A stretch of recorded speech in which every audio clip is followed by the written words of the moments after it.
जिनेन्द्र हाँ, देखिए, हमारा सित्तन वासल गुफा चल रहा था, वो हम एंड कर देंगे। और सित्तन वासल के साथ ही हम दक्षिण भारत की कुछ प्रमुख गुफाओं को आज देखेंगे, क्योंकि वो भी प्रश्न आपको रखा गया है। ठीक, आज हमारा टारगेट यही रहेगा कि इन सबको आज हम कवर करें। अभी सित्तन वासल की गुफाएं जो आधा हमारा रह गया था, हम ये शॉर्ट में कर लेते हैं, क्योंकि आप पढ़ सकते हो। ठीक, ये दिख रहा है ना आपको? स्क्रीन दिख रही है? नहीं मैम। स्क्रीन दिख नहीं रही है? नो नहीं मैम। दिख रही है, आप दिख रहे हो, बाकी कुछ नहीं दिख रहा। एक मिनट, एक मिनट, हाँ। एक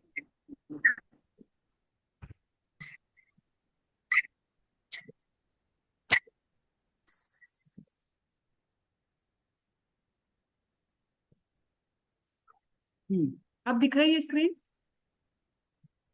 यस मैम। देखिए, सित्तन वासल को लेकर हमने आधा प्रश्न तो देख लिया था। शॉर्ट में हम अब दिख रहा है मैम। जी, शॉर्ट में हम आज सित्तन वासल कंप्लीट करके दक्षिण भारत की सभी गुफाएं देख लेंगे। ठीक, जिनेन्द्र मैम। देखिए, मेरी आवाज ब्रेक नहीं हो रही है ना? अभी तो आ रही है। ठीक है, जय जिनेन्द्र। हाँ, अभी देखो, पुदुकोट्टई शहर तमिलनाडु में, पुदुकोट्टई शहर है, वहां से कुछ ही दूरी पर सित्तन वासल नामक स्थान है। और सित्तन वासल स्थान में होने के कारण इसे सित्तन वासल की गुफाएं भी बोलते हैं। हमने पिछली क्लास में देखा था, सित्तन वासल का अर्थ होता है सिद्धों का निवास, सिद्धों का निवास स्थान। एक अपेक्षा से जो विद्वानों ने अभ्यास किया है, उसकी अपेक्षा से हमने देखा था कि यहाँ पर अंतिम समय में, समाधि मरण के समय में लगभग साधु संत पधारते होंगे, जो जैन साधु संत है, और वो यहाँ से अपनी अंतिम आराधना करते होंगे, ऐसा विद्वानों का कहना है। ये कहने के पीछे दो कारण है।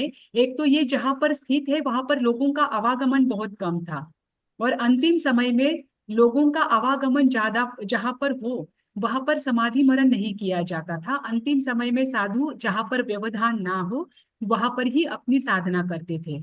और दूसरी बात हमने देखी थी कि जो अंदर की गुफा है, वहां पर हालांकि प्रत्येक गुफा की ये विशेषता होती है कि वहां पर घनत्व के कारण जो अपनी आवाज है उसकी प्रतिध्वनि निकलती है ना? तो वहां पर ही हमने जो अंदर का गर्भगृह है, जहां पर साधु के मात्र लेटने जितना ही स्थान है, जहां पर साधु खड़े नहीं हो सकते हैं, ऐसा जो उनका गृह, गुफा के अंदर भी छोटा कक्ष था, उस कक्ष की एक विशेषता है कि वहां पर आवाज की कोई प्रतिध्वनि नहीं निकलती। इस कारण से साधुओं को वहां पर आवाज की कोई दिक्कत आए, ऐसा वो स्थान लगता नहीं है।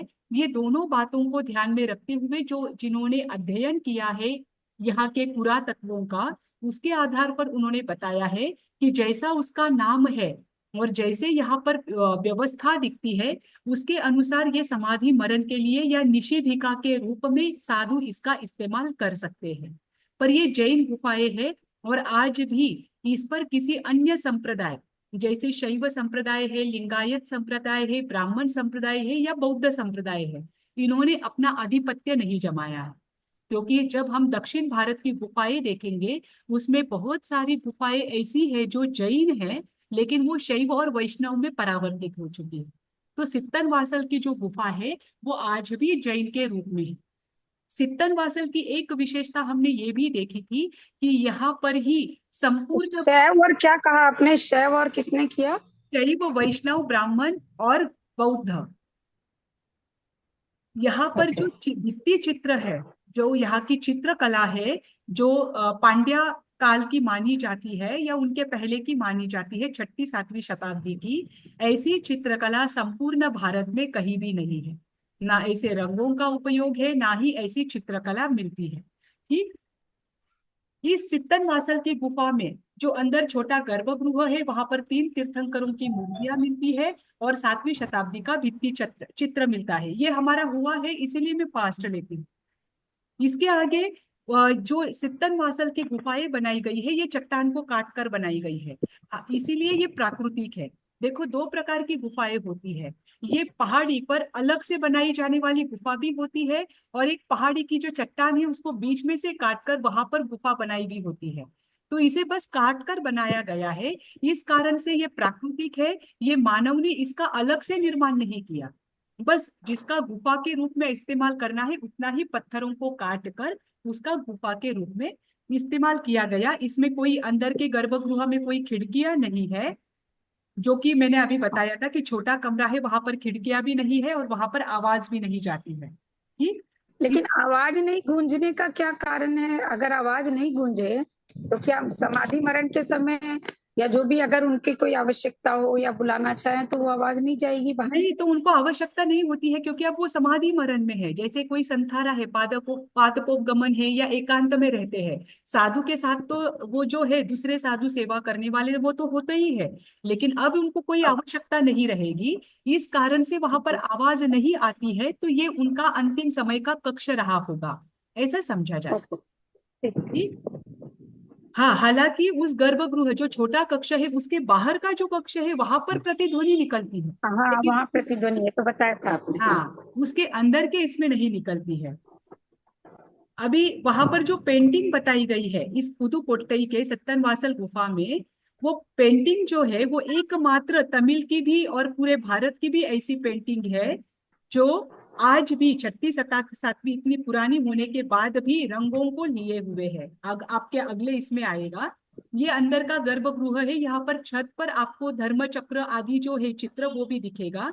आगे छत पर भित्ति चित्र पर भी चित्र है। ये आगे आगे के स्लाइड में दिखाती हूँ। हाँ, देखिए इसमें आपको दिखेगा, ये सित्तनवासल की गुफाएं है। यहाँ पर आपको भित्ति चित्र, अलग छत पर भी चित्र दिखेंगे, है ना। ये इसमें देखो चित्र कौन कौन से है, जैसे तालाब में तैरती मछलियां है, आभूषणों से सजी हुई महिला है।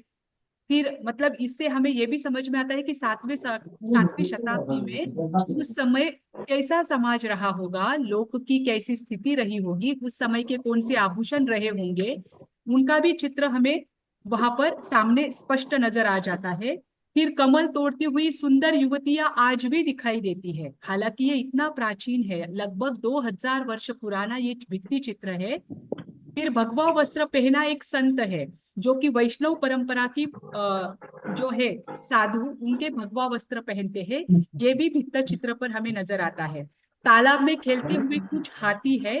ये ऐसे कुछ चित्र आज भी वहां पर हमें स्पष्ट रूप से देखने को मिलते हैं। ठीक। अब यहाँ पर एक अरहत का मंदिर है। अरहत का मंदिर उसे कहा जाता है अरिवर कोइल। ये तमिल शब्द है अरिवर कोइल।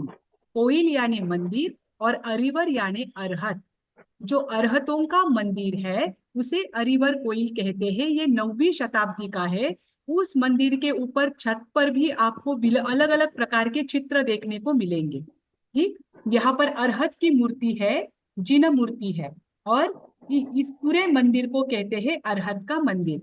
ये भी रॉक कट गुफा है, मतलब रॉक कट गुफा यानी चट्टानों को तोड़कर चट्टानों के अंदर ही वहां पर आकार देकर मंदिर बनाया गया है। ठीक। ये 10वीं शताब्दी यहाँ पर कैसे कहा जाता है कि ये 10वीं शताब्दी के आसपास की मूर्ति रही है, 9वीं शताब्दी के बाद की।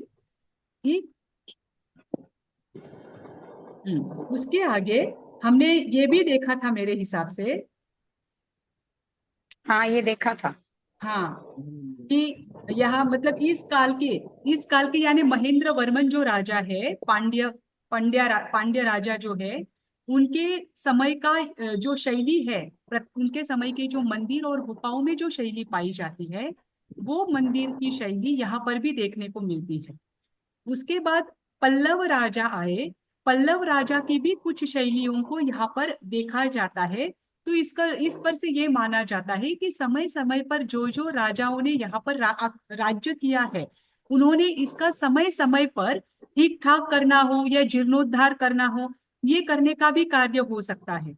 क्योंकि हमने पिछले क्लास में देखा था कि 19वीं शताब्दी में बाहर का बरामदा बनाया गया, जो चित्र पीछे गया ना, कि वो बाहर का बरामदा ये लेटेस्ट है, ये 19वीं शताब्दी में बनाया गया है। तो जैसे जैसे राजा वगैरह आते गए वो मरम्मत करते गए, इस कारण से आज भी ये गुफा हमें देखने को मिलती है।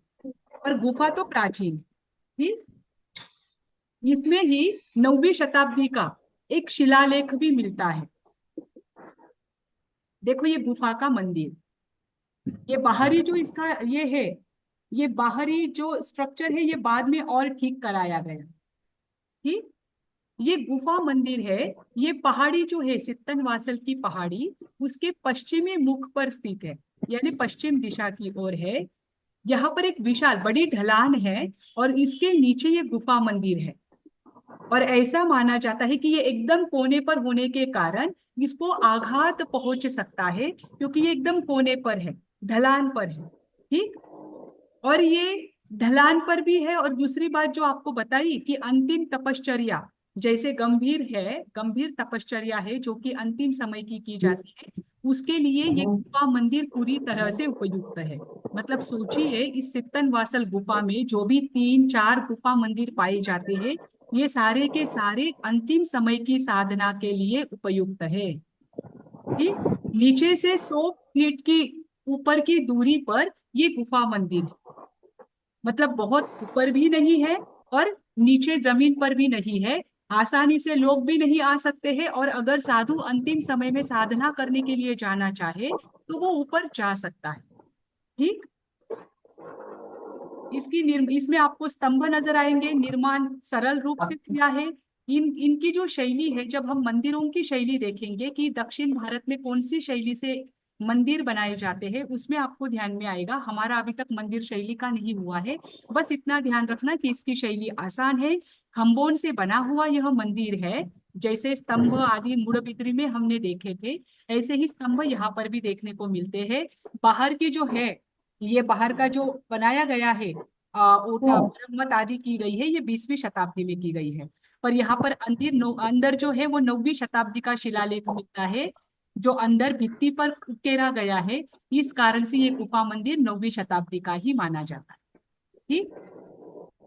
देखो, ये उसके अंदर का भाग, ये खंभों वाला बरामदा है। प्रत्येक खंबे पर जिन मूर्ति कायोत्सर्ग मुद्रा में खड़ी है।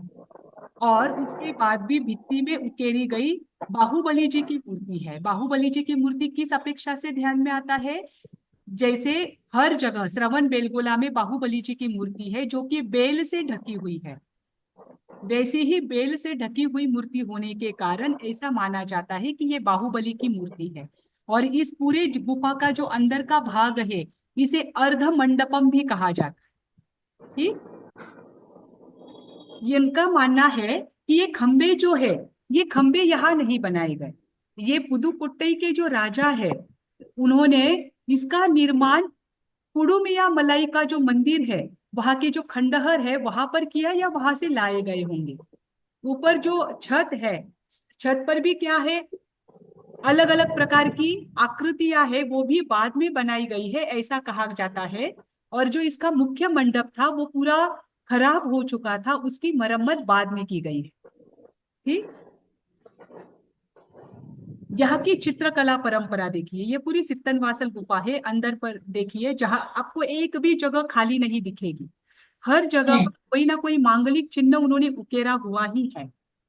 और जहां पर मात्र भित्ति आ जाती है, वहां पर उन्होंने चित्रकला की हुई है।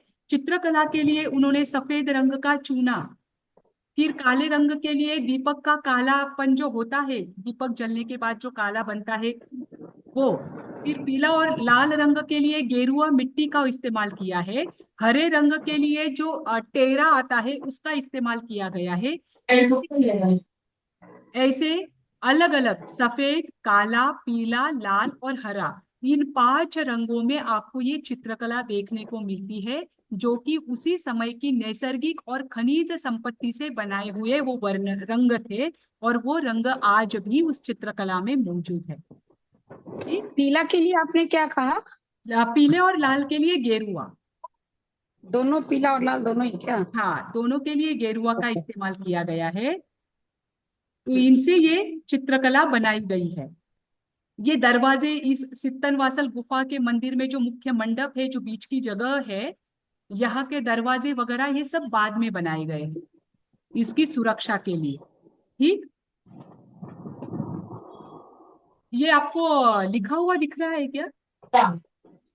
नहीं, लिखा हुआ नहीं दिख रहा है, लेकिन अच्छा, ये नहीं रहा है, कोई नहीं। हाँ, अभी आया था लिखा हुआ, अभी चला गया। नहीं, वो वो नेट के पिछली कारण जाता थी, है या बहुत अगली से। नहीं आ रही है? लिखा हुआ नहीं आ हाँ, रहा आ है। गया, अब आ गया, अब आ गया। मुझे नहीं हाँ, दिख चित्रकला आया था, अभी चला गया वापस। अच्छा, कोई बात नहीं। तो ये सित्तन वासल है, ये आपको 5 मार्क में ये सवाल आ सकता है। ठीक। अब इसके बाद हम देखेंगे दक्षिण भारत की सभी हाँ? ठीक? किसी ने कुछ कहा? इंदु मैम का है मैम, कोई दिक्कत नहीं, आप बोलिए। ठीक। ठीक है। अब दक्षिण भारत की हम सभी गुफाएं देखते हैं। उसकी पीपीटी मैंने आज नहीं बनाई है, कल आपको मैं सारी पीपीटी बनाकर दे दूंगी। आज मैं आपको नोट से ही पढ़ाती हूँ ताकि वो नाम आपको ध्यान में आए। वो नाम मेरे लिए भी नए हैं वो नाम। ठीक। हाँ, एक मिनट। आपको एक बड़ा प्रश्न दिया गया है, दक्षिण भारत की गुफाएं, दक्षिण भारत और उत्तर भारत की। अब हमारा दक्षिण भारत ही चल रहा है, तो यहाँ की गुफाओं को पहले हम देख लेते हैं कि यहाँ पर कितनी गुफाएं पाई जाती हैं। वैसे तो बहुत सारी गुफाएं पाई जाती है, लेकिन जहां पर जैन धर्म के प्रमाण मिलते हैं स्पष्ट रूप से, ऐसी 25 गुफाएं निकाली है। ठीक। उनकी शॉर्ट में इंफॉर्मेशन हम देखेंगे। सबसे पहले शुरुआत में बताया गया है कि दक्षिण भारत में जैन धर्म का आगमन कब हुआ।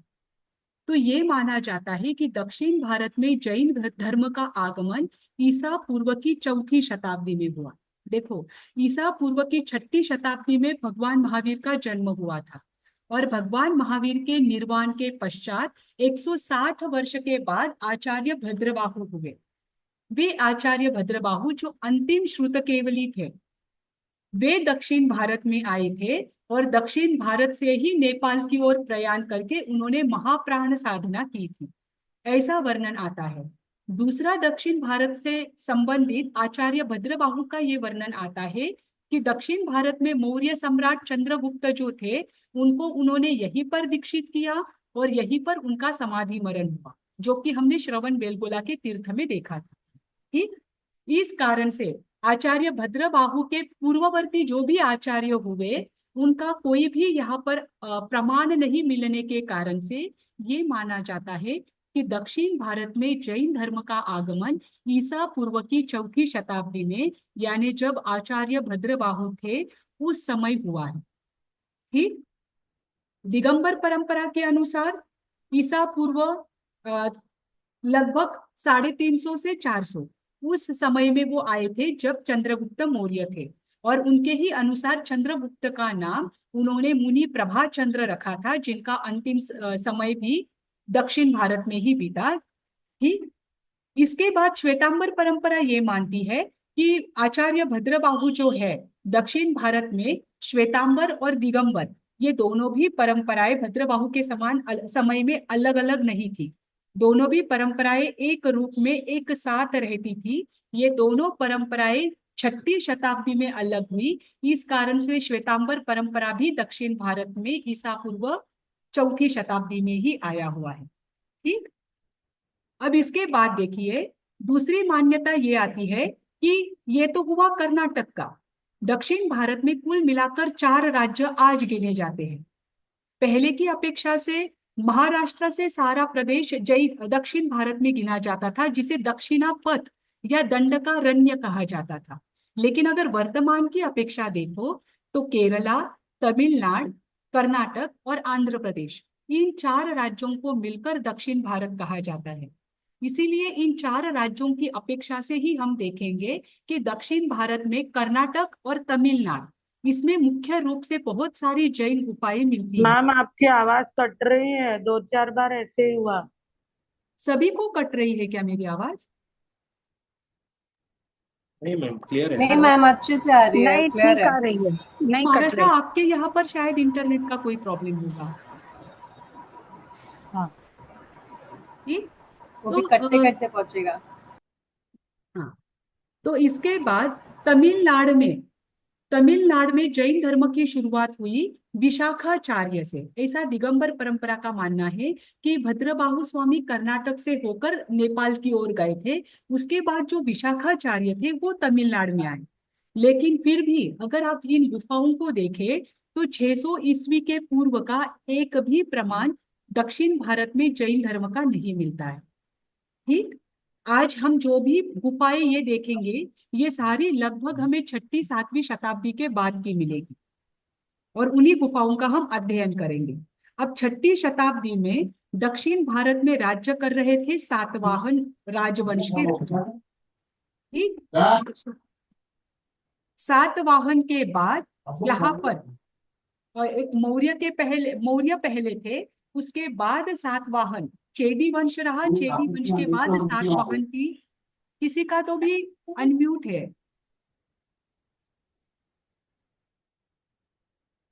सातवाहन की परंपरा आई। सातवाहन ने महाराष्ट्र, कर्नाटक, तमिलनाडु का कुछ भाग और आंध्र प्रदेश पर राज्य किया था। इस कारण से सातवाहन का समय का जो साहित्य मिलता है, वो साहित्य और गुणाढ्य नाम के जो कवि थे, उनकी बृहत कथा ग्रंथ, ये दोनों भी प्राकृत में लिखे गए हैं। इनमें दक्षिण भारत का, कर्नाटक और तमिलनाडु की गुफाओं का, यहाँ के मंदिरों का वर्णन मिलता है। ठीक, परंतु अगर आप पुरातात्विक साक्ष्यों के रूप में देखें, तो पुरातात्विक साक्ष्यों के रूप में आपको 6ठी शताब्दी के बाद ही मंदिर मिलेंगे। ये सारे शैलोत्कीर्ण है। शैलोत्कीर्ण का अर्थ होता है पत्थर में उकेरे गए। शैल का अर्थ होता है पत्थर। ठीक, तो ये जो भी गुफाएं या स्मारक हम देखेंगे, ये सारी गुफाएं गुफाएं तो वैसे भी शैलोत्कीर्ण ही होती है, लेकिन मंदिर आदि जो भी दक्षिण भारत में मिलता है, सारा शैलोत्कीर्ण ही है। ठीक, उसके बाद चालुक्य आए। आंध्र प्रदेश में भी ये चालुक्य। सारा 6ठी शताब्दी के बाद मिलता है या ईसा पूर्व 6ठी शताब्दी के नहीं बाद? नहीं नहीं, जो गुफाएं आपको मिलेगी 6ठी शताब्दी के बाद। ओके। प्रमाण जो है दक्षिण भारत में जैन धर्म के हाँ। आगमन का प्रमाण ईसा पूर्व की 4ठी शताब्दी से, यानी 6ठी शताब्दी के 1000 वर्ष पूर्व। पर बीच का देखो, भद्रबाहु, आचार्य भद्रबाहु आए ईसा पूर्व 4ठी शताब्दी में। ठीक, उसके बाद ठीक है। ईसा पूर्व के 400 वर्ष गए और 600 वर्ष, इसके बीच का जो 1000 वर्ष का बीच का जो काल है, इस काल का कोई भी वास्तुशिल्प नहीं मिल रहा है।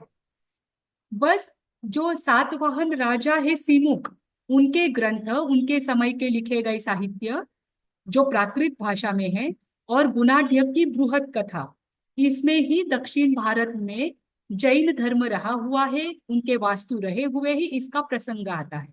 लेकिन पुरातात्विक साक्ष्य 6ठी शताब्दी के बाद का है। ठीक, अभी देखो, उसमें 3 चीजें मुख्य रूप से हम देखेंगे, या 3 चीजें यहाँ के जो स्मारक है या यहाँ के जो वास्तु है, ये 3 चीजों को मुख्यतः दर्शाते हैं कि जैन धर्म का भले ही यहाँ पर 6ठी शताब्दी के बाद का मिलता है, लेकिन कितनी समृद्ध परंपरा रही थी। वो तीनों चीजें वास्तु स्मारकों में इन साक्ष्यों से प्रस्तुत होती है। उसमें सबसे पहला है कि यहाँ के जो स्मारक है, जो प्रस्तर है, प्रस्तर यानी बड़े बड़े पत्थरों पर उकेरे गए लेख या उकेरे गए चित्र आदि, उन्हें प्रस्तर कहा जाता है। ये प्रस्तर है, स्मारक है, ये गुफाएं जो है, ये प्राचीनतम जैन धर्म का प्रतिनिधित्व करते हैं कि उस समय वहां पर ना शैव था, ना लिंगायत था, ना ही ब्राह्मण परंपरा यहाँ थी। उस समय भी जैन धर्म यहाँ पर था। आप सोचिए 6ठी शताब्दी में ये तीनों भी यहाँ पर इतने प्रमाण में उपलब्ध नहीं थे, क्योंकि इनके भी प्रमाण और पीछे के मिलते हैं। इस कारण से जैन धर्म के ये जो प्रस्तर मिलते हैं, ये प्राचीनतम धर्म का या प्राचीनतम प्रमाण का प्रतिनिधित्व करते हैं। दूसरी बात, तमिल भाषा में जो ब्राह्मी लिपि है, और एक लिपि आएगी, वो आपको मैं आगे बताऊंगी। 2 लिपियां तमिल भाषा की है। एक तो ब्राह्मी लिपि तो हर भाषा में लिखी जाती है, मतलब लिपि ब्राह्मी होती है, भाषा तमिल है, ध्यान रखना। तो ब्राह्मी लिपि और एक लिपि है, उन दोनों लिपियों में जो प्रमाण मिलते हैं, वो जैन धर्म के अधिक मिल रहे हैं तमिलनाडु और कर्नाटक में। ठीक, तो यहाँ के जो उत्कीर्ण अभिलेख है, वो भी अभिलेख प्राचीन है।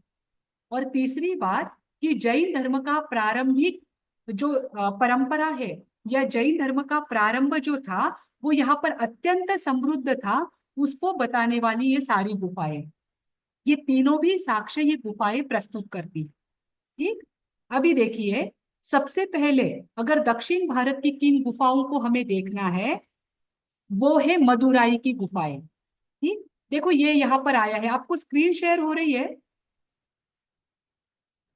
Yes ma'am. हाँ, देखो, हो एक रही है मैम। ब्राह्मी लिपि है और एक है वट्टे जुत्तु लिपि। जैसे द्राविडियन लिपि होती है, कन्नड़ा की द्राविडियन लिपि होती है, वैसे ही तमिल में एक वट्टे जुत्तु लिपि है जो कि प्राचीन लिपि है, और जो बहुत मतलब जल्दी जल्दी लिखी जाती थी। और यही से दक्षिण भारत में जो तमिल की, क्या बोलते हैं उसे, वर्णमाला, ये इस लिपि की जानी जाती है। ठीक, ये भी जैसे हरे कन्नड़ा प्राचीन कन्नड़ा है, वैसे ही यहाँ की ये लिपि भी प्राचीन लिपि है, और इसमें ही अधिकतर सारी शिलालेख लिखे गए हैं। ठीक, अभी देखो, इसमें सबसे पहले है, हम देखेंगे मदुराई के, मदुराई तालुका, मदुराई जिला ही और मदुराई तालुका ही, वहां की गुफाएं। उसमें सबसे पहली है आनीमलई गुफा।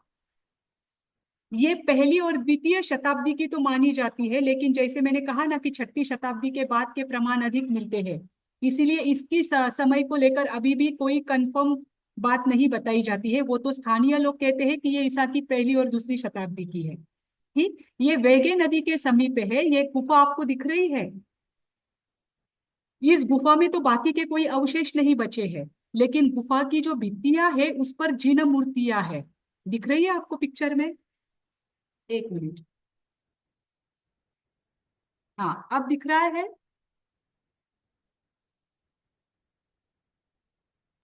मेरी आवाज आ रही है हाँ मैम दिख सबको? रही, हाँ, दिख रही दिख मैम। रहा है मैम, जी जी दिख जी, रहा है मैम। आ ठीक रही है है। मैम, और दिख भी रहा था, पहले भी हाँ, दिख रहा था दूर से भी। ठीक है ठीक है। ये आनीमलई की गुफा है। ये सारी मदुराई तालुका में और मदुराई शहर में ही है। वेगे नदी के समीप ये प्राकृतिक गुफा है, जिसमें ब्राह्मी लिपि में लिखा हुआ एक अभिलेख मिलता है। ठीक, यहाँ पर कई शैयाएं उत्कीर्ण की गई है। शैयाएं यानी जहां पर साधक अपनी आराम के लिए या एक छोटी गुफा के रूप में उसका इस्तेमाल करता है। जैन तीर्थंकरों के साथ साथ यहाँ पर सिद्धाई का यक्षी भी है। परवर्ती काल में, परवर्ती यानी बाद के काल में उत्कीर्ण कुछ मूर्तियां भी यहाँ पर लिखी हुई मिलती है। और 8वीं 9वीं शताब्दी में जो बुट्टू जुत्तु लिपि है, यहाँ पर बट्टे जुत्तु लिखा है मैंने, बुट्टू जुत्तु लिपि जो है वो 8वीं 9वीं शताब्दी में उस समय वहां पर जो थी, प्रसिद्ध थी, और उस समय का लेख वहां पर मिलता है। यहाँ पर एक वर्णन और आता है कि एक जैनाचार्य थे अज्जनंदी नाम के, अज्जनंदी नाम के जैनाचार्य थे। उनका यहाँ पर रहना हुआ हो, क्योंकि जो अभिलेख है, जो लिखा हुआ लेख है, उसमें इनका वर्णन आता है। तो 8वीं 9वीं शताब्दी में एक अज्जानंदी नाम के आचार्य बहुत प्रसिद्ध रहे हुए होंगे, जो तमिलनाडु में रहे हुए हैं, या ये तमिलनाडु में ही आता है। तो उनका वर्णन है, और इसके बाद उनका यहाँ पर ज्यादातर वास्तव्य रहा हुआ है, ऐसा विद्वानों का मानना है। वहां पर ऐसा कोई लेख नहीं है।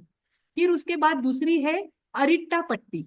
देखो, अरिट्टा पट्टी में भी जिन मूर्ति है, और इसकी विशेषता ये है कि ये जो यक्ष यक्षिनी है, यक्ष यक्षिनी तो बौद्ध ग्रंथ में, बौद्ध धर्म जो है उनमें भी पाए जाते हैं, लेकिन ये ऊपर का जो 3 छत्र जो है, वो 3 छत्र मात्र जैन दर्शन में ही पाए जाते हैं। इस कारण से उनको ये क्लियर करना बहुत आसान रहा कि ये बौद्ध धर्म की नहीं, ये जैन धर्म की गुफा है। ठीक, तो तीन क्या है मैम? तीन? तीन व्हाट इज छत्र दैट जो तीन होते हैं स्टेज? ना, तीर्थंकर के अष्टप्रतिहार्य होते हैं। उन अष्टप्रतिहार्यों में एक होता है 3 छत्र, जो उनकी तीनों लोक पर पूज्यता का प्रतीक होता है।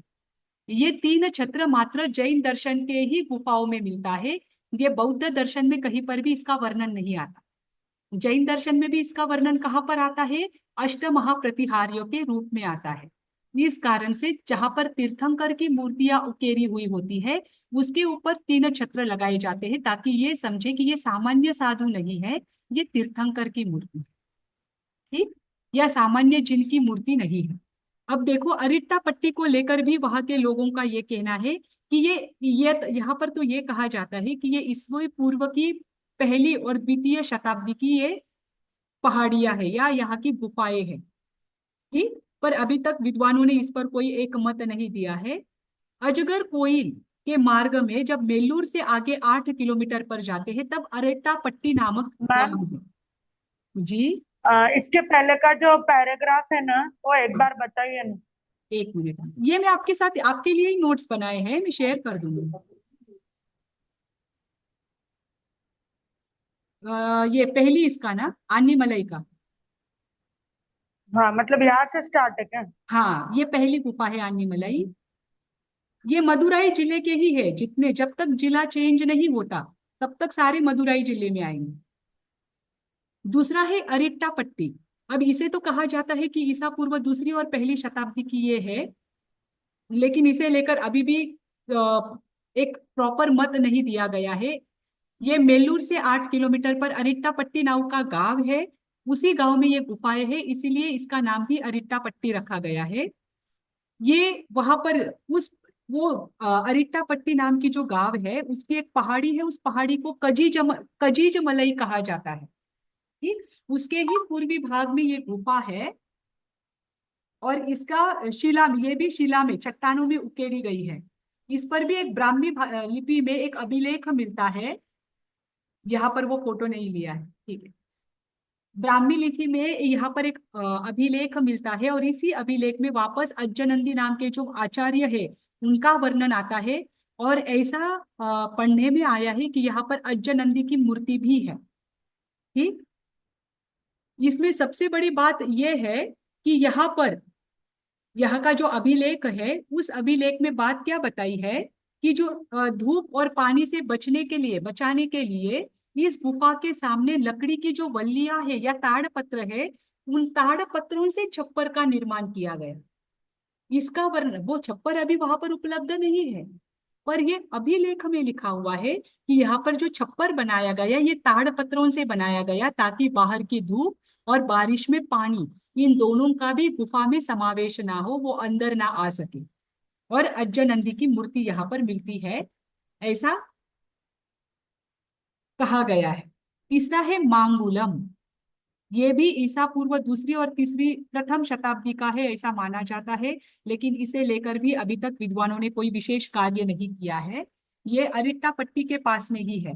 लगभग अरिट्टापट्टी और मांगुलम, इन दोनों का जो स्ट्रक्चर है वो दोनों का स्ट्रक्चर लगभग सेम है। इसीलिए सब विद्वानों का इसमें एक मत है कि ये दोनों गुफाओं का निर्माण एक समय में ही हुआ हो।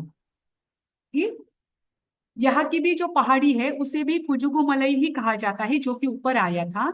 यहाँ पर भी शैलोत्कीर्ण शैयाएं है। शैलोत्कीर्ण शैयाएं यानी शैल से, पत्थरों से ही बनाई हुई शैया है, जिस पर साधक आत्मा आराम करते थे। शैया से ही बनाया हुआ उनको मस्तक रखने का स्थान है, जिस पर वो अपना मस्तक रखते थे, तो इसीलिए उसे शैलोत्कीर्ण शैयाएं कहा जाता है। ठीक, यहाँ पर 6 लेख मिलते हैं जो कि ब्राह्मी लिपि में लिखे गए हैं, और उसमें से 4 अभिलेखों में एक जैन आचार्य का नाम आता है, जो नाम है कनिनंद। अब ये कनिनंद का समय मिलना हमें साहित्य में बहुत मुश्किल है, उस कारण से इसका, इन गुफाओं का समय भी लगाना बहुत मुश्किल है। ठीक, इसकी यहाँ की जो पुरा लिपि है, लिखने की जो पद्धति है, उस पद्धति के आधार पर ये कहा गया है कि ये लिखाई जो है, लिखावट जो है, ये ऐसी लिखावट ईस्वी के दूसरे और पहले शताब्दी में उपयोग में ली जाती थी। जैसे कि ईसा पूर्व की दूसरी और पहली शताब्दी में जब सम्राट अशोक के कुछ शिलालेख मिलते हैं, उसकी जो ब्राह्मी लिपि है वैसी ही ब्राह्मी लिपि यहाँ पर भी पाई जाती है।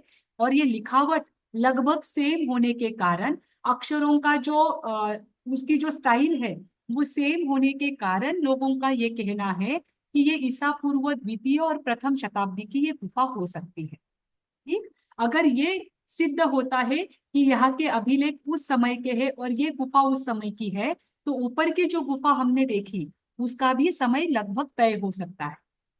ठीक, इसमें एक अभिलेख पर एक व्यापारी है, उनका भी नाम उल्लिखित है। ठीक, उसके बाद आती है समरन मलई। समरन मलई यानी उसके लिए नाम आता है मुत्तुपट्टी। इसे भी यही कहा गया है कि ये ईसा की प्रथम द्वितीय शताब्दी के समय की होगी। ये भी मदुराई से 8 किलोमीटर दूर है, मदुराई जिले में ही है और मदुराई से ही 8 किलोमीटर दूर है पश्चिम में। पर इसका भी समय उसके हिसाब से ही माना गया है, मांगुलम के हिसाब से, क्योंकि तीनों की जो स्ट्रक्चर है वो स्ट्रक्चर लगभग समान है। ठीक, यहाँ पर दक्षिण पश्चिमी छोर में एक किजकपुड़ी नाम का गांव है। उस गांव पर भी कुछ पहाड़ियां हैं और वहां पर भी कुछ ब्राह्मी लिपि में अभिलेख मिले हैं। वहां पर भी गुफाएं है, ध्यान रखना। और उसके जो चित्र भित्ति है, भित्तियों में जैन मूर्तियां कोरी हुई है। इसके चित्र मैंने नहीं लिए हैं, ये आपको मैं कल दे दूंगी। ठीक। तो ये मुत्तुपट्टी गुफाएं जो है ये भी मदुराई में पाई जाती है। इसके ब्राह्मी लिपि में जो अभिलेख मिलते हैं, देखो इन सब में अभिलेख मिलते हैं, वो भी ब्राह्मी लिपि में। और यहाँ पर जैन आचार्यों के नाम आते हैं निग्रंथ आचार्य के रूप में या जैनाचार्य के रूप में। इस कारण से पता चलता है, और जहाँ जिन मूर्तियां उकेरी हुई है उस कारण से पता चलता है कि ये जैन धर्म की गुफा है। ठीक। यहाँ के जो ब्राह्मी अभिलेख है इसमें भी जिन्होंने इसका निर्माण किया है और जिन्होंने निर्माण करने में सहायता दी है उनका वर्णन आता है। देखो, चलो इसका ये है कि जब पुरी के समय समीप जो गुफाएं है, देखो इसमें जो चट्टान है। मैम ये 25 नाम याद करने पड़ेंगे? अभी 9 मार्क के लिए तो आपको लिखना पड़ेगा ना। अब दक्षिण भारत में सारे नाम ही ऐसे हैं। मैं तो सोच रही थी वही कि तो, आपके लिए मैं आसान आसान नाम लूं। आप सोचिए मुझे पहली बार पढ़ने में कितनी तकलीफ हुई होगी। पढ़ने की बात नहीं, अब याद करना मुश्किल है, इतने सारे नाम ना। हाँ, और पर अभी सब में मुझे एक नाम जैसा सा एक जैसी सी चीजें, तो कंफ्यूजिंग है थोड़ा। नहीं, तो एक जैसे तो उल्टा आसान होगा आपको, क्योंकि ये नजदीक नजदीक की ही है। कुछ मतलब अच्छा, मदुराई मदुराई नाम तो आपके लिए आसान है, पर उसके जो गुफाओं के नहीं तो नाम हैं, खाली इतना थोड़ी लिखना है, आप तो उत्तर दक्षिण सारा दे दिए प्रश्न में। पर दक्षिण का आएगा तब तो आपको मात्र दक्षिण का ही आएगा। तो दक्षिण में तो आप अच्छा, दक्षिण का ही लिखोगे ना। अच्छा, अलग अलग आएगा, ठीक। हाँ, अलग अलग आएगा। अब यहाँ के नाम थोड़े से कठिन है, आपको समझना मुश्किल हो जाएगा। लेकिन आपको मतलब लर्न करोगे तो उस हिसाब से आपको पता रहेगा कि ये जैन धर्म की गुफा है, आर्कियोलॉजी वही है। कम से कम आपको हम्म, एरिया तो पता रहेंगे अगर आप नाम लर्न करोगे तो। हम्म, देखिए ये यहाँ पर चट्टान पर उकेरे गए कुछ कुछ तीर्थंकर के जीवन के प्रसंग भी है। जैसे देखो यहाँ पर है, एक महिला बाजू में खड़ी है, यहाँ पर कोई पशु जैसा नजर आता है, पीछे यक्षिनी खड़ी है। और यहाँ पर भी कोई बाजू में श्रावक हो सकते हैं या मुनि हो सकते हैं जो कि भगवान के सामने खड़े हैं। ऐसे एक दो प्रसंग यहाँ पर देखने को मिलते हैं, आगे भी है लेकिन आगे के प्रसंग यहाँ पर दिख नहीं रहे हैं। ऐसे पूरे चट्टान पर उकेरे गए ये जैन धर्म की विशेष मूर्तियां और तीर्थंकर के जीवन के प्रसंग, इस पर से ध्यान में आता है कि यहाँ पर जैन मुनियों का आवागमन रहा हुआ होगा, जिस कारण से उनके लिए ऐसी गुफाओं का निर्माण रहा है, किया गया है। ये प्राकृतिक गुफा है, ये भी चट्टानों से रॉक कट गुफा है, चट्टानों से ही बनाई गई है। देखिए इसका नाम है कीजकपुड़ी। कीजकपुड़ी के पास 2 गांव है, छोटे छोटे गांव है, और उनके नाम से ही गुफाओं का नाम है। एक है पेच्ची पल्लम और एक है पेट्टी पोड़लू। ये दोनों भी गांव है, वहां पर पाई जाने वाली ये गुफाएं हैं। ठीक।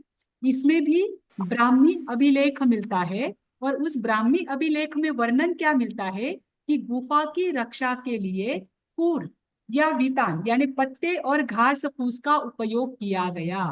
जैसे ऊपर आया था ना कि गुफा में पानी और धूप ना आए, तो उसके लिए ताड़ हम्म, पत्रों का इस्तेमाल किया गया, उनसे छत बनाया गया।